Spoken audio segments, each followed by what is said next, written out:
حياة طيبة ولنجزينهم أجرهم بأحسن ما كانوا يعملون. وتبحث بعد ذلك وتظن الظنون، لا راه خصني الفلوس، لا راهي الصحة، لا راهي كذا. من عمل صالحا من ذكر أو أنثى وهو مؤمن فلنحيينه حياة طيبة. هذا وعد الرب سبحانه. وانظروا هذا التوكيد، فلا نحيي، لا التوكيد حتى لا يبقى في نفس مرية. ولكن هذه الحياة الطيبة لها دعامتان، لها ركنان: من عمل صالحا من ذكر أو أنثى وهو مؤمن. العمل الصالح والإيمان. من عمل صالحا، العمل الصالح، ما معنى من عمل صالحا؟ ما هو الصالح؟ الصالح هو الذي يصلح للقبول، يصلح أن يكون مقبولا. وما هو هذا العمل الذي يصلح أن يكون مقبولا؟ يعني له صلاحية القبول، أن يكون صالحا عند الله في القبول.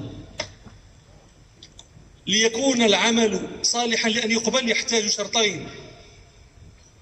الشرط الأول أن يكون في ظاهره على وفق الشرع، أن تكون صورة هذا العمل الظاهرة على وفق ما جاء به، على وفق ما أمر به ربنا، وعلى وفق ما بينه رسوله صلى الله عليه وسلم. من عمل صالحا لا بد من هذين الشرطين. أولا، الشرط الأول أن تكون صورته الظاهرة على وفق ما جاء به الشرع. فأنت إذا أردت أن تعمل صالحا، وهذا الصالح نوعان: صالح أمرت بفعله، وصالح ندبت إلى فعله. وأنت طبعا رجل عاقل، لا تبدأ بالمندوب وتهمل الواجب، ولا سيما وأنت تعلم أن فعل المندوب مع ترك إهمال الواجب لا يقربك إلى الله. ربنا سبحانه يقول في الحديث القدسي: وما تقرب إلي عبدي بشيء أحب إلي مما افترضته عليه. فينبغي أن تسأل عن الوجه الشرعي الذي يجعل عملك صالحا لأن يقبل في كل أمور ديانتك، في كل أمور الديانة. أنت تصلي فيجب أن تعلم أركان الصلاة التي لا تجبر بسجود السهو، التي لا بد منها، هي لا بد من الإتيان بها نفسها. لابد أن تتعلم سننها التي تجبر بسهو، لا بد أن تتعلم مبطلاتها، لا بد أن تتعلم الطهور لها الذي هو مفتاحها، سواء كان طهورا كبيرا أو طهورا صغيرا. ينبغي أن تتعلم الطهارة الترابية إذا حيل بينك وبين الطهارة المائية. بأي طهور تتطهر؟ ما هذا الصعيد الذي تطهر به؟ ماذا تفعل به من العبادات؟ هل تفعل به الفرائض كلها؟ هل تفعل به الفرض فقط؟ هل تفعل به الفرض والنفل؟ ماذا تفعل به؟ إذا جاء الصوم يجب أن تعرف أحكام الصوم. من عمل صالحا، نقول لكم الصالح هو الذي يكون صالحا للقبول، وليصلح للقبول يحتاج شرطين. الشرط الأول أن تكون صورته الظاهرة الماثلة أمام الأعين، أن تكون على وفق ما جاء به الشرع. يجب أن تعرف هذا. يجب أن تعرف في صيامك ما الذي يفسد صيامك، ما الذي يبطله، ما الذي يزينه ويجمله. إذا كنت من أهل الزكاة فيجب أن تعرف أحكامها، ما أوجب الله عليك فيها. كنت من أهل التجارة يجب أن تعرف زكاة عروض هذه التجارة. إذا كنت من أهل الفلاحة يجب أن تعرف ما أوجب الله عليك وقدر ما أوجبه، وما الذي أوجبه وفي أي شيء أوجبه. إذا كنت من أهل حرث، إذا كنت من أهل تمر، إذا كنت من أهل زيتون، إذا كنت ممن يعتمد على الأمطار، إذا كنت ممن يسقي، يجب أن تعرف كل هذا، لأن هذا العمل الصالح هو هذا. إذا كنت من أهل ماشية يجب أن تعلم ما أوجب الله عليك. كنت من أهل إبل، كنت من أهل بقر، كنت من أهل غنم، كنت من أهل دجاج. الدجاج ما فيش الزكاة.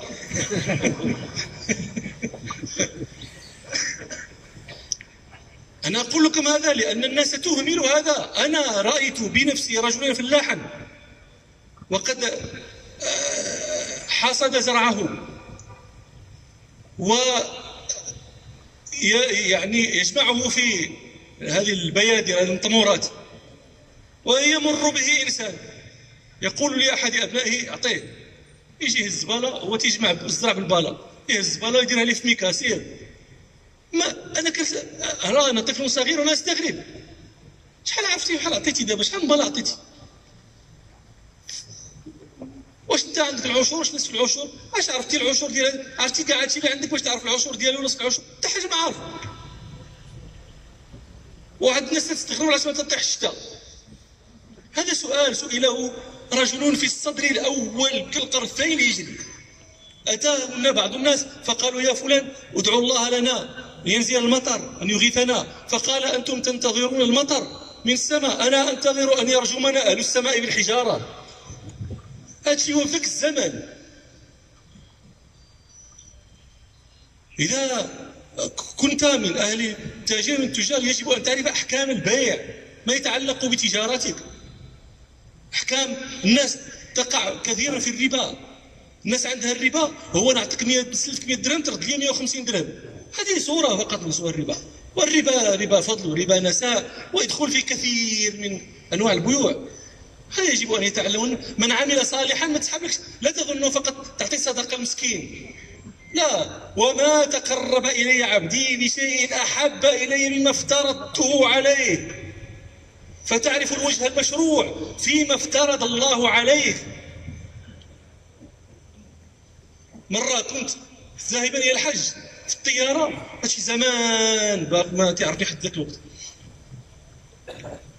واحد راكب حدايا، رأى بعض الناس يسألوني، ماشي مقربين كانوا تعرفوني، فداو تيسولني ما سؤاله إلا في مكة شنو ندير؟ هذا غادي يحج ما في راسو والو، شنو يدير؟ فين غادي يودي؟ من عمل صالحا، أنا قلت لكم تذكروا هذه، الصالح هو الذي يصلح أن يقبل. إذا كان عملك على غير الوجه الشرعي فليس بصالح ليقبل، فليس بصالح. فإذا عرفت أحكام ما يجب عليك وفعلت ما استطعت منها، بعد ذلك افعلوا النوافل التي تجبر النقص الذي لا بد أن يكون حاصلا في الفرائض.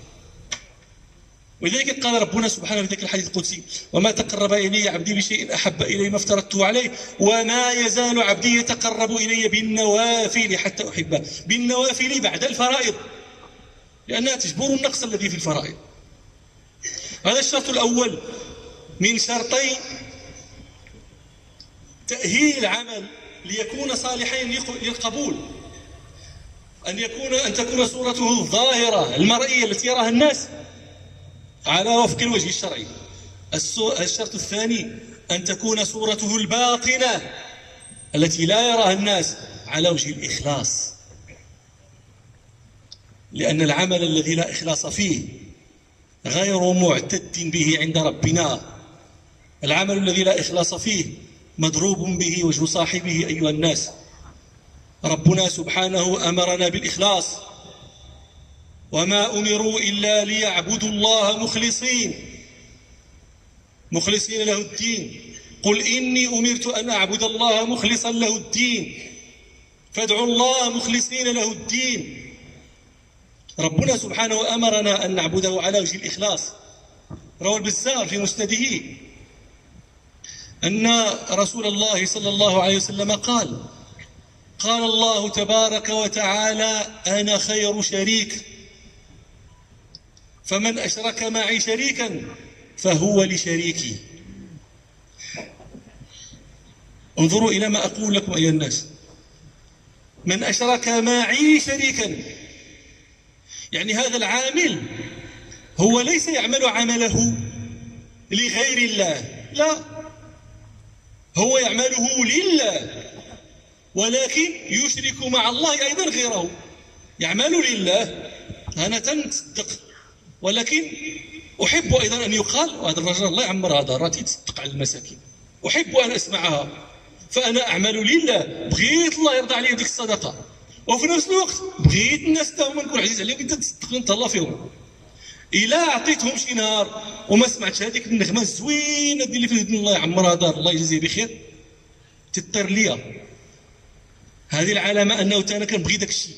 هذا هو تيقول الحديث: فمن أشرك معي شريكا، ماشي تندير ليه، لا راه تندير لله. وفي نفس الوقت كاينه واحد الحاجة أخرى داخلة مع هذه النية: فمن أشرك معي شريكا فهو لشريكي. يا أيها الناس أخلصوا لله أعمالكم فإن الله لا يقبل إلا ما أخلص له، ولا تقولوا هذا لله وللرحم فإنها للرحم وليس لله منها شيء، ولا تقولوا هذا لله ولوجوهكم فإنها لوجوهكم وليس لله منها شيء. روى الترمذي في سننه وهذا الحديث أصله في مسلم عن شفي الأصبحي المصري المصري التابعي الثقة أنه أتى المدينة، قال: دخلت المدينة فوجدت الناس مجتمعين على رجل، فقلت: من هذا؟ قالوا: أبو هريرة. قال: فدنوت منه حتى قعدت عند ركبتيه وجعل يستمع إليه وأبو هريرة يحدث الناس. قال شفي هذا: فلما سكت، انتهى من حديثه، وخلا أي انصرف الناس، قلت له: أسألك بحقي وبحقي، بحق تدخل عليه، بحق كذا وحق كذا، لما حدثتني حديثا سمعته من رسول الله صلى الله عليه وسلم عقلته وعلمته. فقال أبو هريرة: أفعل، لأحدثنك حديثا حدثني رسول الله صلى الله عليه وسلم عقلته وعلمته. قال شفي هذا: ثم نشغ أبو هريرة نشغة. نشغ أي شهيق، لكن هذا النشغ هو شهيق يكاد صاحبه يغمى عليه، شهقة كبيرة بزاف، ماشي يعني بحال شي تلهيدة، شي شهقة كبيرة يشفي صاحبها على الإغماء. وغالبا هذا النشغ يكون يعني يتذكر به الإنسان شيئا يسره لكنه فات. فأبو هريرة كأنه، لأنه هو سيقول له: حدثني الحديث، راه حدثني به النبي صلى الله عليه وسلم في هذه البلاصة هذه، كنت غير أنا وياه، كأنه تذكر ذاك الشيء، وتذكر النبي صلى الله عليه وسلم وما كانوا يحرزونه من الخير والفضل بقربه صلى الله عليه وسلم، فنشغت تلك النشغة. قال: فنشغ أبو هريرة نشغة. قال: فمكثنا حتى أفاق، يعني بحال سخف، بحال أغمي عليه، فمكثنا حتى أفاق. ثم قال: لا أحدثنك حديثا حدثني رسول الله صلى الله عليه وسلم في هذا البيت ما معنا أحد غيري وغيره. ثم نشغ أبو هريرة نشغة شديدة. قال: فلما أفاق مسح وجهه وقال: لا أحدثنك حديثا حدثنيه رسول الله صلى الله عليه وسلم في هذا البيت ما معنا أحد غيري وغيره. قال: ثم نشغ نشغة شديدة ومال خارا على وجهه.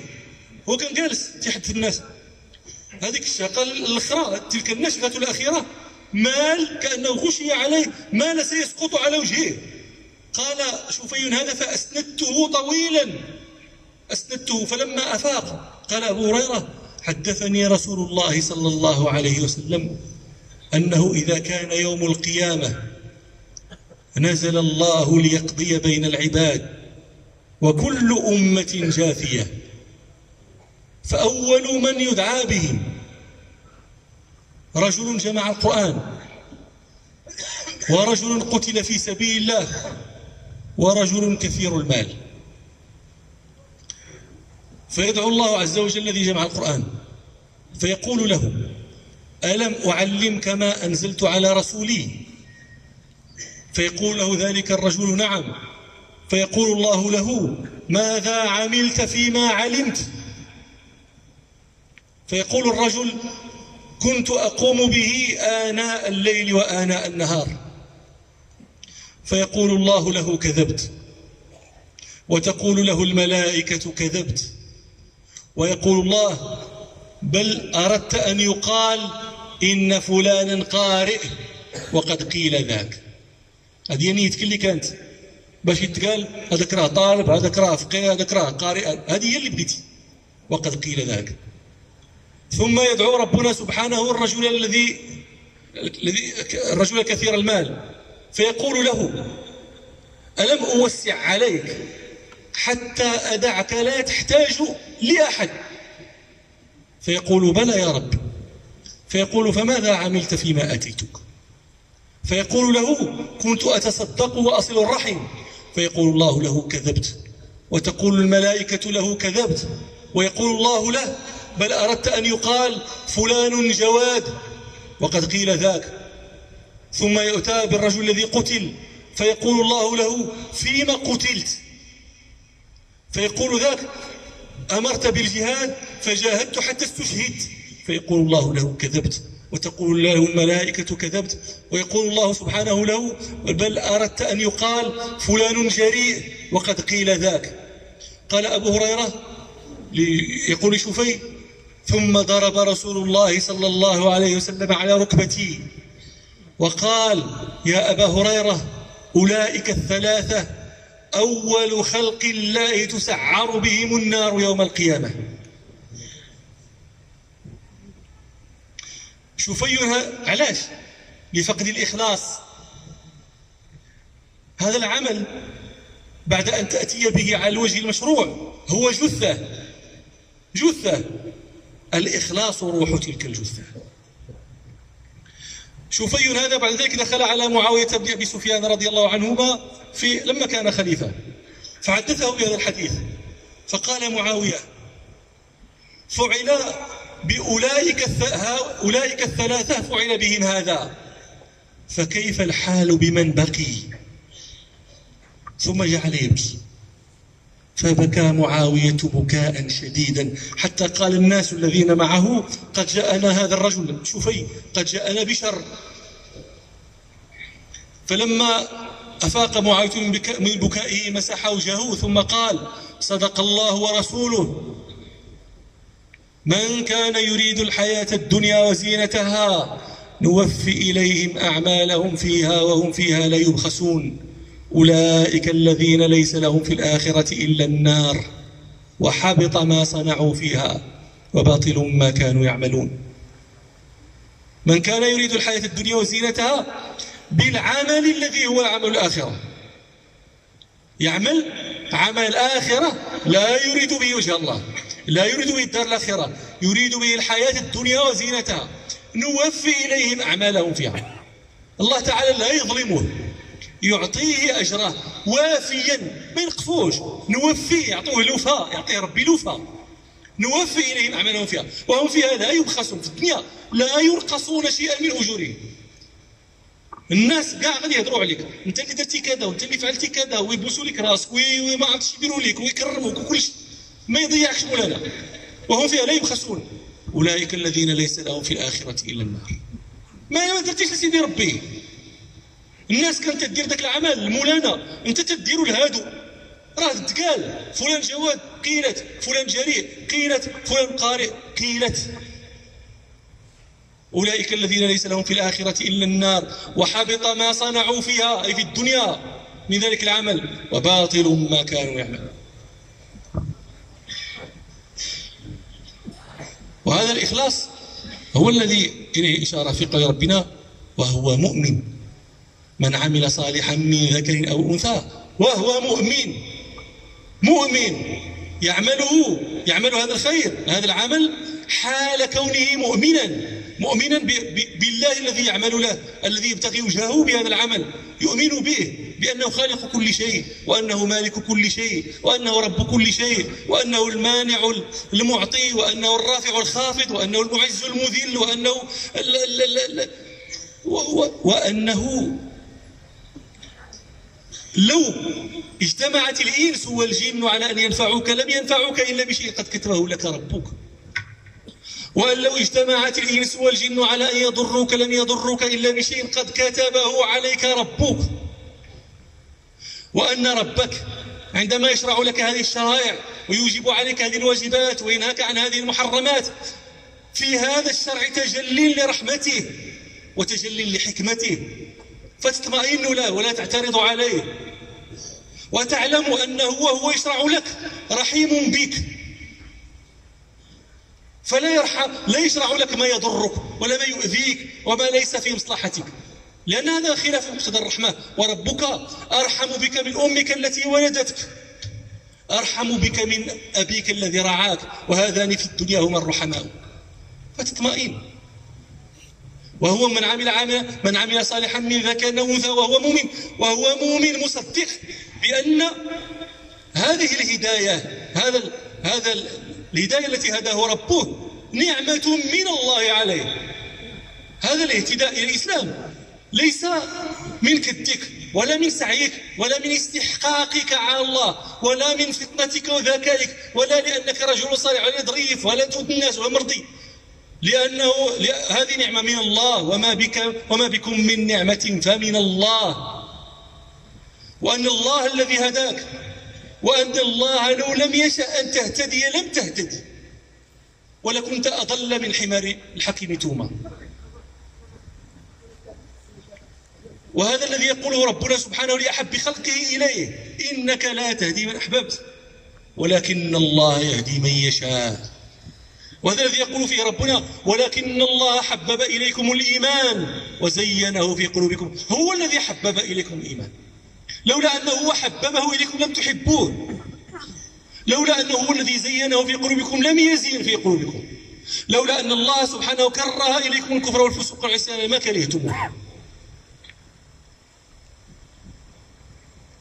يفهم هذا، يفهم أن وهو مؤمن يفهم أن هذا الإيمان يصدق بأن هذه الهداية إلى الإسلام، هذا الإيمان الذي أودعه الله في قلبه هو أجل نعمة من الله عليه.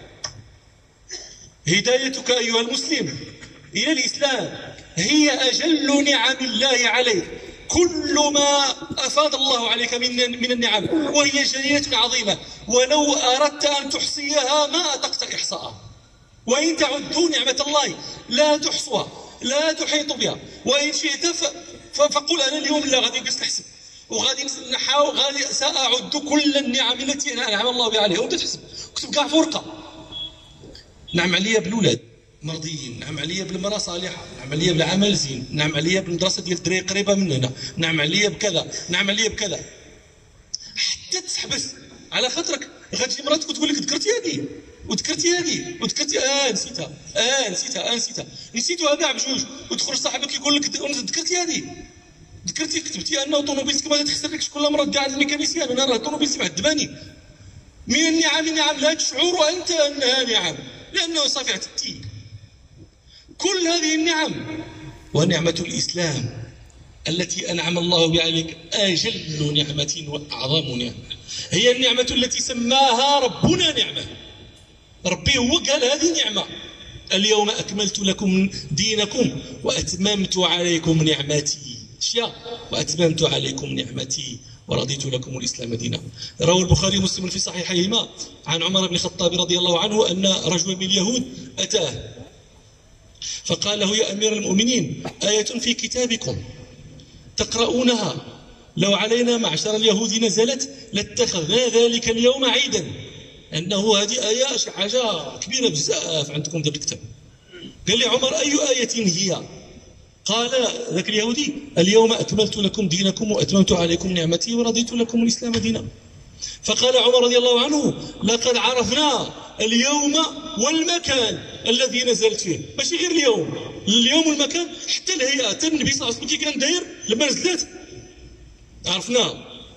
وهو قائم بعرفة يوم الجمعة، ويوم الجمعة الزمان، المكان عرفة وهو قائم. عرفوها لأنهم عرفوا قدر النعمة، قدر هذه النعمة، فعرفوا ما أحاط بها.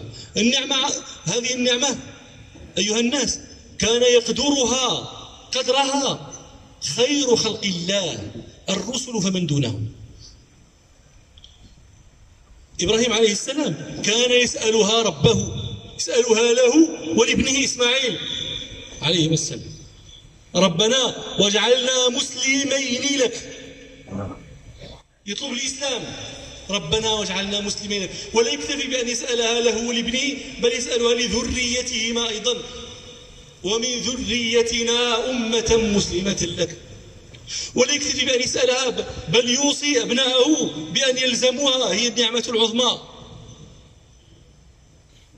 وأوصى بها إبراهيم بنيه ويعقوب: يا بني إن الله اصطفى لكم الدين فلا تموتن إلا وأنتم مسلمون. ويعقوب أيضا يوصي بها أبناءه: أم كنتم شهداء إذ حضر يعقوب الموت إذ قال لبنيه ما تعبدون من بعدي قالوا نعبد إلهك وإله آبائك إبراهيم وإسماعيل وإسحاق إلها واحدا ونحن له مسلمون. يوسف عليه السلام الذي كان عزيز مصر بسط الله يده في الأرض، يقول فيما يحكي ربنا سبحانه عنه: ربي قد آتيتني من الملك وعلمتني من تأويل الأحاديث فاطر السماوات والأرض أنت وليي في الدنيا والآخرة توفني مسلما والحقني بالصالحين. أهل الإيمان من قوم موسى عليه السلام يسألونها الله، هذه النعمة يسألونها الله، وفرعون يهددهم بأن يقطع أيديهم وأرجلهم وأن يصلبهم في جذوع النخل. هما ما تطلبوش الله يا ربي بعدوا علينا، ما يقطعنا ما يدير لنا، لا، ميت هو، غتموت مقطع ولا غتموت في الفراش ولا غتموت شارقه لك بعضهم ديال المشماش، ميت انت، ولكن المهم تموت بسلم. يقول له: وما تنقم منا إلا أن آمنا بآيات ربنا لما جاءتنا ربنا أفرغ علينا صبرا وتوفنا مسلمين. ربنا سبحانه يأمر رسوله صلى الله عليه وسلم أحب خلقه إليه أن يسألها منه: قل إن صلاتي ونسكي ومحياي ومماتي لله رب العالمين لا شريك له وبذلك أمرت وأنا أول المسلمين. قل. يفهم هذا الإنسان أن هذه النعمة تنفعه، هي التي من ينجو من أهوال يوم القيامة إنما ينجو بسبب الإسلام. يوم تبيض وجوه وتسود وجوه، إنما تبيض وجوه من ابيضت وجوه بسبب الإسلام. من يجوز على الصراط إنما يجوز بسبب الإسلام، في حين تتهاوى فيه أهل الأقدام أهل العصيان. من يرد حوض النبي صلى الله عليه وسلم ويشرب منه فإنما يرد ويشرب منه بالإسلام، في حين يذاد عنه أهل الشقاوة، نسأل الله العافية. فهي النعمة العظمى، ونحن نحمد ربنا سبحانه أن هدانا الإسلام، وما كنا لنهتدي لولا أن هدانا الله. كلمة أهل الجنة عندما يحطون رحالهم فيها: الحمد لله الذي هدانا لهذا وما كنا لنهتدي لولا أن هدانا الله. هذه يا عباد الله اذكرها لأنها من مداخل إبليس، يريك نعمة الله عليك أنها بكدك وبسببك وبحيلتك، وبأنك أنت عرفتي كيفاش دير، وأن أنت مزيان، وأن أنت رجل صالح، وأن أنت والو. الله كل شيء سبحانه. وما بكم من نعمة فمن الله. فإذا أدركتم هذه المعاني التي ذكرت لكم تدركون لماذا ابن عمر رضي الله عنه، ابن عمر الذي قال فيه النبي، ابن عمر رضي الله عنهما مرة رأى رؤيا في المنام، رأى رؤيا فأراد طلب تفسيرها، فذهب إلى أخته حفصة رضي الله عنها أم المؤمنين فقص عليها الرؤيا، فقصتها هي على رسول الله صلى الله عليه وسلم، فقال لها رسول الله صلى الله عليه وسلم: نعم الرجل عبد الله لو كان يقوم من الليل. هذا تأويل الرؤيا. نعم الرجل عبد الله لو كان يقوم من الليل، فما ترك عبد الله قيام الليل بعد ذلك، ما تركوش أبدا. إذا صدقت فيه أنه نعم الرجل بقول النبي صلى الله عليه وسلم. هذا اللي هو نعم الرجل. يروي مالك في الموطأ عن نافع مولى ابن عمر قال: سمعت عبد الله بن عمر يقول وهو على الصفا: اللهم إنك قلت ادعوني أستجب لكم وإنك لا تخلف الميعاد. أنت وعدتي بهذا الشيء، ادعوني أستجب، وأنت ما إلى وعدتي ما تتخلفش، وأنت لا تخلف الميعاد. وإني أدعوك كما هديتني للإسلام ألا تنزعه مني حتى تتوفاني وأنا مسلم. هذه تيطلبها من سيدي ربي، ما تيطلب منه والو اخر غير يموت مسلم. ولست أبالي حين أقتل مسلما على أي جنب كان في الله مصرعي. ولهذا تفهمون كيف كان هذا الجيل الكريم، هذا الصدر الأول، هذا السلف الصالح، لماذا كانوا يعضون على الإسلام بالنواجذ. شوف احنا ماذا نفعل مع الإسلام؟ احنا كما قال الأول نرقع دنيانا بتمزيق ديننا. احتجت واحد البليصه هنايا خصني كنشوف كيفاش ندير لها في الدنيا ديالي، تنقطع شويه من الدنيا باش نرقع تما، ونعاود نقطع شويه اخر نرقع بلاصه اخرى. نرقع دنيانا بتمزيق ديننا فلا ديننا يبقى ولا ما نرقع. تعجب مقدق هذوك شكون كيديروا؟ يكون احدهم في رغد من العيش، في وفرة من النعم، في عزة من الأهل والعشيرة، فيسلم، يذهب المال، تجحده العشيرة، ولكنه يرى أنه ليس نادما في تلك الصفقة، يرى أنه في صفقة رابحة ما دام الدين قد سلم. داو الفلوس الله يهنيها، داو الدار الله يهنيها، هذه المرة مشات بسلامة عليها، بقى الدين بقى كل شيء. هل تفهمونه؟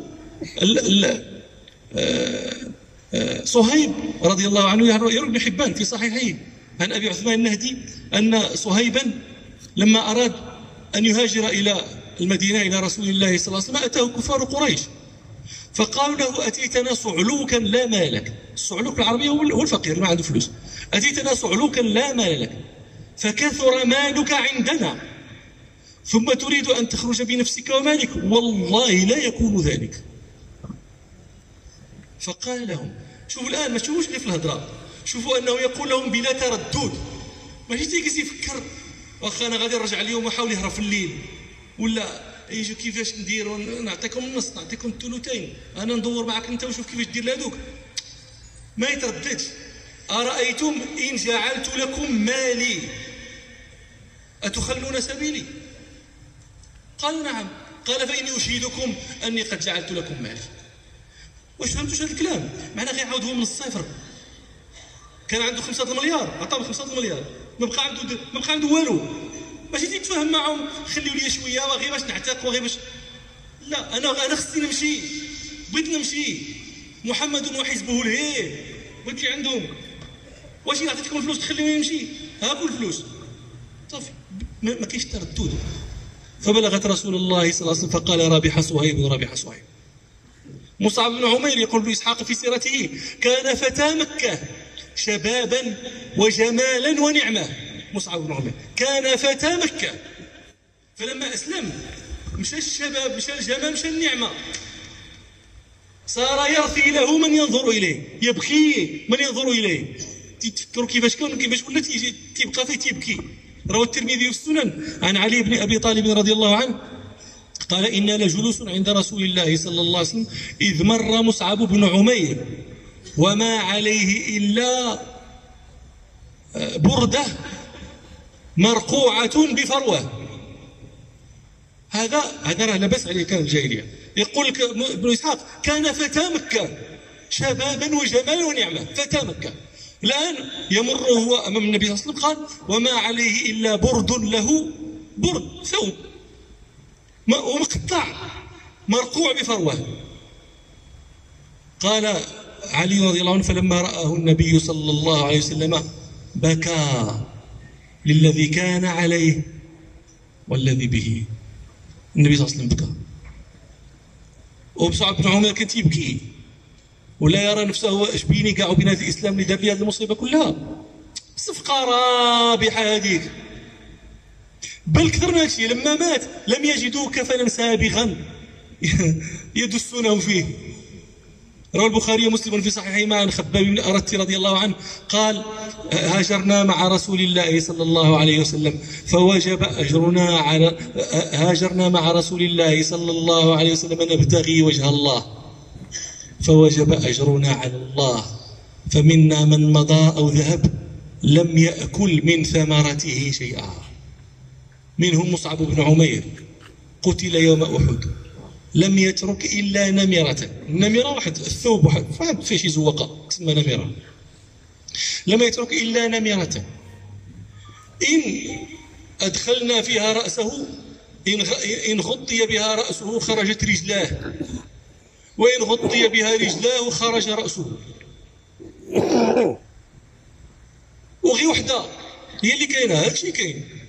فقال النبي صلى الله عليه وسلم: غطوا رأسه واجعلوا على رجله الإذخير. واحد العشوب، واحد العشب من عشب المدينة، يغطيو رجليه غير بداك العشوب هذا. ومع ذلك لم يندم، وماشي بوحدو. لا، هذا يقول هرقل لأبي سفيان يسأله: هل يرتد أحد من مسخطة لدينه بعد أن يدخل فيه؟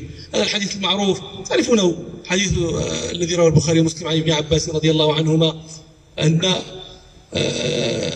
هرقل أرسل إلى أبي سفيان وركب من قريش كانوا تجارا في الشام في المدة التي كان رسول الله صلى الله عليه وسلم ماد فيها كفار قريش بعد الحديبية، والنبي صلى الله عليه وسلم كتب ذلك العهد مع كفار قريش أن يضعوا الحرب بينهم 10 سنين أمن الناس، فرجعوا التجارة وهذوك. والنبي صلى الله عليه وسلم بدأ يرسل الرسل للملوك، فأرسل رسولا إلى هرقل، وهرقل كانت قصة طويلة. لما وصلوا كتاب النبي صلى الله عليه وسلم ومن محمد رسول الله إلى هرقل عظيم الروم: أسلم تسلم يؤتيك الله أجرك مرتين. معروف هذا الشيء.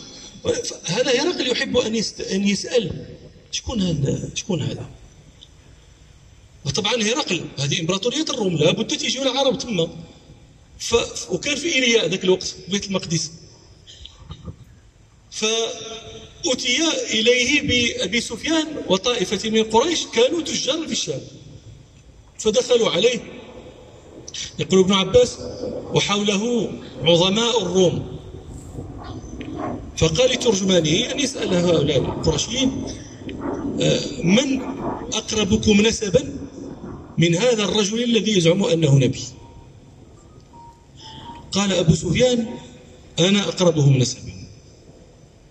فقال لترجمانه: قدموه وقربوا أصحابه واجعلوهم عند ظهره.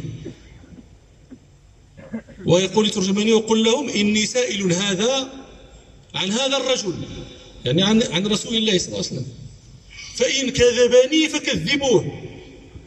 مطور هرقل مع سميته، دارهم لي عند ظهره باش إلا كذبني كذبوه، يعني ما بلا كاع إلا خفتوا منه راه تغمزوا ليا، أنا ما نقوليش راه هذا اللي كذبني، المهم غادي يعرفوا تيكذب. ماذا يقول أبو سفيان؟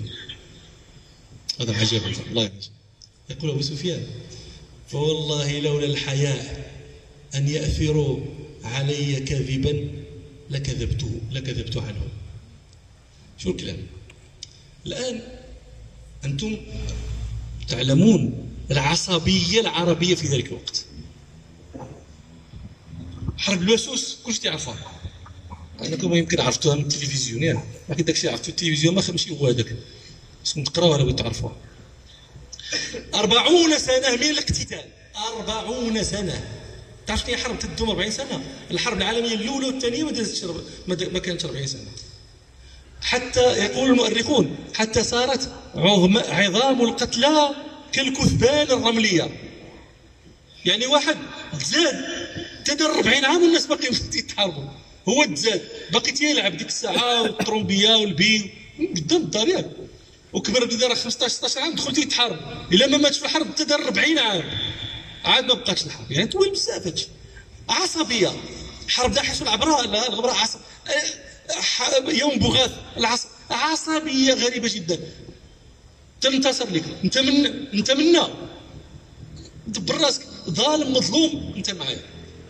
هما كانوا تيقولوا ياك: انصر اخاك ظالما او مظلوما، هذه ديالهم الجاهليه. لما جاء النبي صلى الله عليه وسلم وتأدبوا بالاسلام وقال لهم: انصر اخاك ظالما او مظلوما، ولو تيتعجبوا منا. قبل كانت هذه حياتهم. أن تقول هذاك قوم إذا الشر أبدى ناجذيه لهم طاروا إليه زرافاتنا وحدانا لا يسألون أخاهم حين يندبهم في النائبات على ما قال برهان.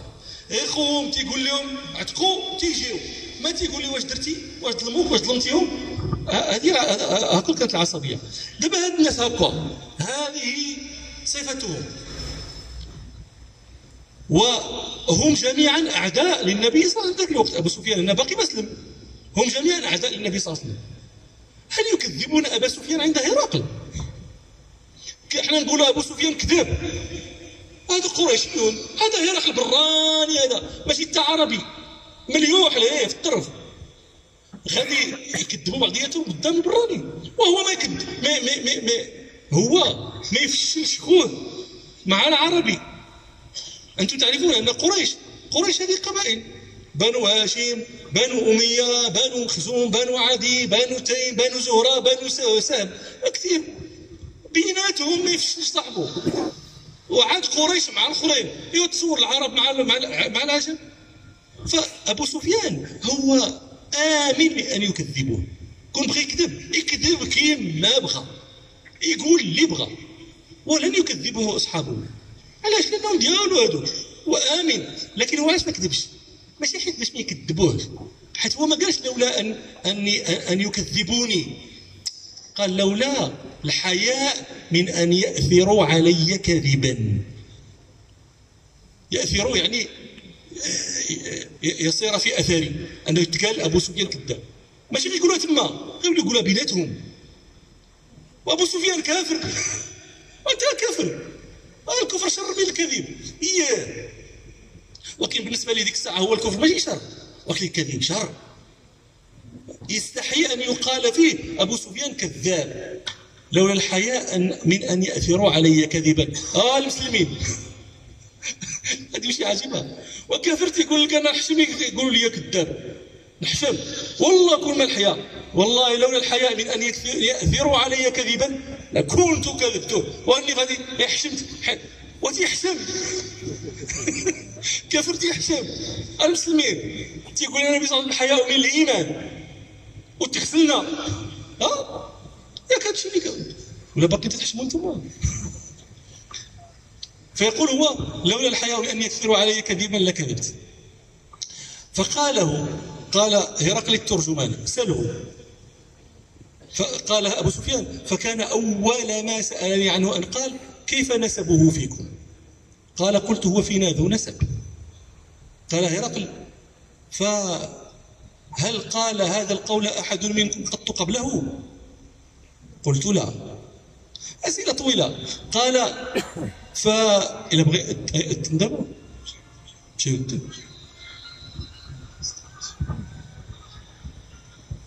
الأسئلة إلى أن قاله وهل يرتد أحد منهم سخطة لدينه بعد أن يدخل فيه؟ قال لا. فلما أتم أسئلته جعل هرقل يشرح لأبي سفيان لماذا كان يسأله تلك الأسئلة، فقاله سألتك كيف نسبه فيكم، فذكرت أنه فيكم ذو نسب، وكذلك الرسل تبعث في نسب قولها. وسألتك هل قال هذا القول أحد منكم قط قبله، فذكرت أن لا، فقلت لو قاله أحد قبله لقلت رجل يأتسي بقول قيل قبله، إلى أن يقوله وسألتك هل يرتد أحد منهم سخطة لدينه بعد أن يدخل فيه، فذكرت أن لا، وكذلك الإيمان حين تخالط بشاشته القلوب. هذا موضع الشاهد. يكون الإسلام سببا في ذهاب المال، سببا في أن يعاديك أقربوك، أن يتنكر إليك أهل محبتك وودادك. الأرض تبدل لك، ليست الأرض التي تعهد، ولكن مع ذلك يرى أنه إذا سلم له دينه فإن الصفقة رابحة. وهذا الشيء كانوا يستشعرونه. ابن شبه يروي في تاريخ أخبار المدينة أن عمر رضي الله عنه في زمنه وخليفة ذهب إلى الجابية ذي قرية في الشام. قال فقضى بين الناس، فلما أظهر أي دخل في وقت الظهر، قال لأبي عبيدة وكان أميرا هو في تلك المنطقة، قال نحو بيتك يا أبا عبيدة، فقال مرحبا بأمير المؤمنين، فسبقه ودخل واستقبلت زوجة أبي عبيدة، استقبلت عمر بن الخطاب، فقالت مرحبا بأمير المؤمنين، فقال عمر بن الخطاب فلانة؟ قالت نعم. قال والذي نفس عمر بيده لأسوأنك. أنا لا أدري لماذا قال هذا، لكن لعله بلغه ما سأه عنها فأراد أن يعاقبها. لأسوأنك. فقالت له هي إياي تعني، والله لا تقدر على ذلك. فأعاد عليها قوله، فأعادت عليه قولها، فغضب عمر، قطرت عليه فغضب. فلما رأى أبو عبيدة غضبه قال بل أنت قادر على ذلك يا أمير المؤمنين. يعني إذا أمير المؤمنين ما قادش يسوءك، شكون مازال باغي يسوءك هذا؟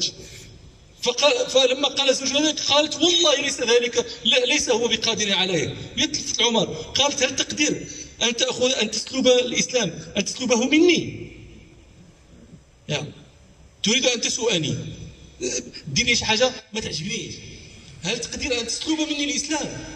قال لا. فقالت فلا أبالي ما كان بعد، غير هذه لما تقدرش ديرها، أي حاجة أخرى ما تهمنيش. فقال عمر أستغفر الله وانصرف،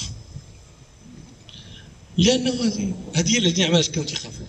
شوف يا معشر المسلمين، بعد هذا كله الذي ذكرناه من الناس من لا يزال يظن أن السعادة في المال. يقول لك يا الفقيه هادشي كاع اللي قلتيه زين، ولكن صافي هذه خلاصة المحاضرة هذيك. ولكن قال الناصح القديم ولست أرى السعادة جمع مال ولكن التقي هو السعيد. وقال آخر ما شقوة المرء بالإقتار يكتره ولا سعادته يوما بإكثاره. هذا كثرة المال قد تجيئك بالمتعة، ولكن هذه المتعة إذا لم يكن معها عمل صالح فيه إيمان فإنها متعة قصيرة يعقبها أسف طويل. اسمعوا قول الله إن شئتم أفمن وعدناه وعدا حسنا فهو لاقيه كمن متعناه متاع الحياة الدنيا ثم هو يوم القيامة من المحضرين. أفمن إيوا ربي كيسول واش بحال أفمن وعدناه وعدا حسنا فهو لاقيه، جاي له كمن متعناه متاع الحياة الدنيا، متاع، ولكن ثم هو يوم القيامة من المحضرين. متاع قليل وثبور طويل، نسأل الله العافية. وأحيانا قد تكون هذا المال ما فيش المتاع كاع، غير العذاب. قرأوا قول ربكم سبحانه يخاطب نبيه صلى الله عليه وسلم فلا تعجبك أموالهم وأولادهم إنما يريد الله ليعذبهم بها في الحياة الدنيا. غير العذاب. والله يا معشر المسلمين مرة كنت مسافرا فكلمتني امرأة فطال حديثها تقص علي قصتها. خلاصة ما قالت أن تقول لي من يرانا من خارج وليس خبيرا بأحوالنا يحسدنا على كل شيء، يشوف الفيلا ويشوف الفيرما ويشوف الطوموبيلات والدراري كل واحد في طوموبيل وكذا، يقول يا ليت لي ما لهؤلاء. ولكن الشيخ تقول لي راه الحياة القطران أنا فيه كل نهار تنبات فيه ونقيل فيه ونصبح فيه ونمسي فيه. أنا تعجبت من حكايتها. يا ليتنا مثل ما أوتي قارون، تقول له إنه لذو حظ عظيم.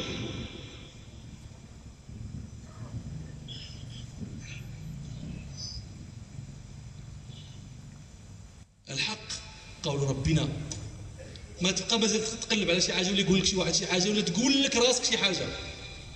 الا تلفت راسك شوف سيدي ربي اش يقول لك، هو تيقول لك الحق.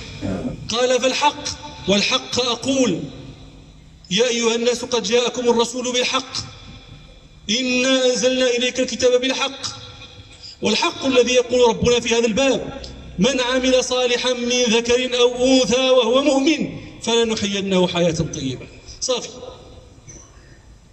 واش ما تتعجبش ان واحد في المانيا ما لقاش كيفاش يدير يخرج ولادو في العطله يساريهم، دعا الدوله اللي هو خدام معاه، دعاها وكسبها في المحكمه، والدوله حكمات لخدمته تعطيه الفلوس باش يخرج ولادو يتساراو.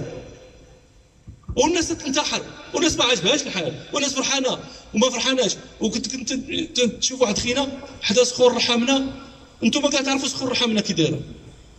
الصخور غير الحجر، لا تحتي تما الجرحه بالغراز، تا البهيمه دابا تاكل. والصاد ضرب الحجر في العروبيه ديال رحمنا، ضرب الحجر. الصاد دايز على كتافك تما، البرد دايز على كتافك تما، ودخل عنده تيخصو باش يذبح لك الدجاجه نص نهار وتابعها بوسط الدرك باش يخرجها من الدرك. ديك الساعه ملي كان باقي الدرك وكتسولو كي داير فلان، الحمد لله. علاش تحمد الله؟ تيقول لك الحمد لله. علاش حمد الله؟ لانه هو حاسب راسو مزيان. انا امر مره في جبالكم هذه تلقى شي دوار في راس شي جبل، كيفاش تيطلع البنادم تما؟ الناس عايشين تما. تيقول لي واحد النهار راسي اجي نطلع عندنا شي نهار الراجل تا للفوق والحانوت تحت الجبل، وطلع للفوق وقالت لي المراه خصنا لوقيت. يعني سكن غير باش تاكل، غتاكل خضر ديك النهار، انت غتعاود تنزل وتعاود تطلع بالوقيت. والناس ما مشات كاع، الناس حمد الله. علاش؟ لان عاجه هي السعاده، وجدت الحياه السعيده واجده. هذا من عمل صالحا من ذكر انثى وهو مؤمن، والقول الايمان تيدير عمل صالح يقدم وتيصلي وتلقاه يقوم الليل ويقرا القران ويحفظ ولاد القران وفرحان ويواسي بداك الشيء اللي عنده. علاش؟ لان ربه احياه الحياه الطيبه وهو بعد يرجو ما عند الله. نسال ربنا سبحانه ان يرزقنا هذه الحياه الطيبه، نسال ربنا سبحانه ان يجعلنا نقدر نعمه الاسلام قدرها. راه ما خصنا حتى حاجه من نحن مسلمين، خصنا نعرفوها. اول مراتب شكر النعم ان تعرف انها نعمه، تعرفها بعدا. تعرف كان واحد الفقيه بكري كان تيقول كان شي ملك من الملوك عنده شي 3 ديال الجلساء، واهدى لكل واحد فرسا. هذوك ال3 كل واحد كيفاش فرح. واحد الاول نسيت انا، ما بقيتش عقلت كيفاش الفرحه ديالو. الثاني فرح بالفرس، لانه فرس زين. الثالث ما فرحش بالفرس، فرح بان الملك تلفت ليه، هدا ليه هو من دول الناس، واخا يهدي ليه غير ستيلو، واخا يهدي ليه غير سيره الصباط، ولكن راه جا في بالو حتى هدا ليه. راه هكاك الله سبحانه وتعالى ولله المثل الاعلى. شكون انت باش يخلق سيدي ربي مسلم؟ علاش زعما؟ باش استاهلتيها. ولكن مولانا نعم عليك، الحمد لله الذي هدى لهذا. نسأل الله أن يثبتنا في الإسلام حتى يتوفانا ونحن مسلمون. أنا أسأل ربنا سبحانه أن يجزيكم عني خيرا، لأني أرى أنكم أسديتم إلي معروفا بمجيئكم. أنا في الغالب، أنا في العادة الدرس ديالي ما تيكون طويل بحال هكا، غير دابا عرفت راه خصنا نصليو حتى العشاء، داك الشيء باش تعذبت وعذبتكم معايا. ونسأل الله أن يقبل منا جميعا، وسبحانك اللهم وبحمدك أشهد أن لا إله إلا أنت أستغفرك وأتوب إليك. الحمد لله رب العالمين.